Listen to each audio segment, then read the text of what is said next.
My friend's house in Zionsville has so many lovely shrubs. I thought I should show you a few of them besides the wild flowers. This is called Pieris japonica, or I think Japanese Andromeda bush. Its leaves almost look like a rosette, the way they're distributed on the stem. And it has white flowers in the spring. Now I think it's trying to set seed from where all those flowers were. And we're just going to take a little closer look at the foliage. And like a few other plants that we have talked about, when you look at these stems, they're not like the lilac as far as how the leaves are positioned. They kind of go into like a little group, and then a little further down there's another group. But when you look closely at the leaves, it reminds me of the milkweed plant. And since they're so close, it might be hard for you to see.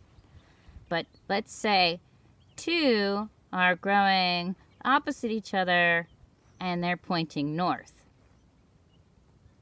North and say south.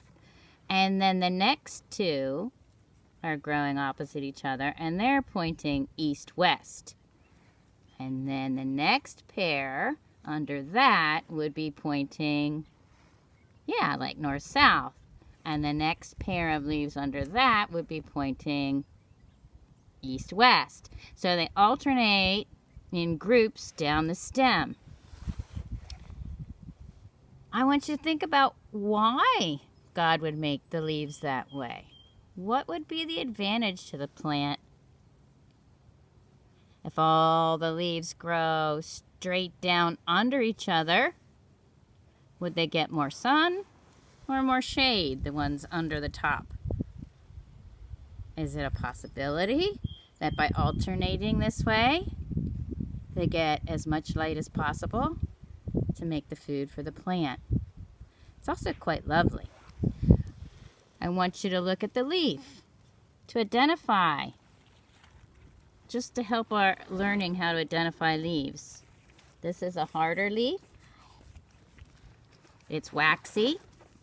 And when you flip it over, you can see the veins. Hi, Phoebe. I'm being visited by a puppy and friends. Okay. And are the leaves serrated on the edges? I want you just to look real quickly with me. It's very gentle. See, it's gentle, not real jagged and pointy, but just a little bit. And they're rounded. And if you could feel this with me, it would be waxy and firm. Nothing like the lilac, which would be much softer. This is like a semi-evergreen shrub. So through the winter, it keeps most of its leaves. Now they will get wind burnt and such. I'm not sure if this brown on the leaves is new growth that got hit with the frost, because it feels soft. So I'm going to say that this is not old growth that got wind burnt, but my guess would be it's new growth that got hit with the frost, the cold weather this May, and then it turned it, because healthy new growth is more of a burgundy color. Here's one that didn't get nipped. Hey, baby. Right here. And that's healthy. Healthy and well. And let's see the puppy dog that I'm meeting. Ooh, he's so cute. Ooh, what are you? Yeah. Oh, you're beautiful. His fur is so sleek and shiny. You're young and healthy. Yes, you are.